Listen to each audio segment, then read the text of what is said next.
Hello guys, good morning, may buntag, may gabi Magandang araw.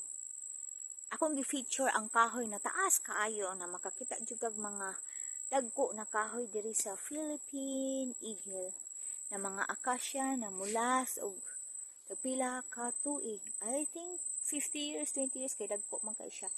Na halos dili naman gyud siya magakos.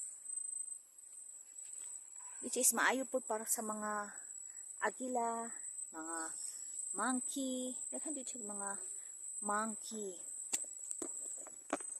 Saan yung kwabi? Kapalong man.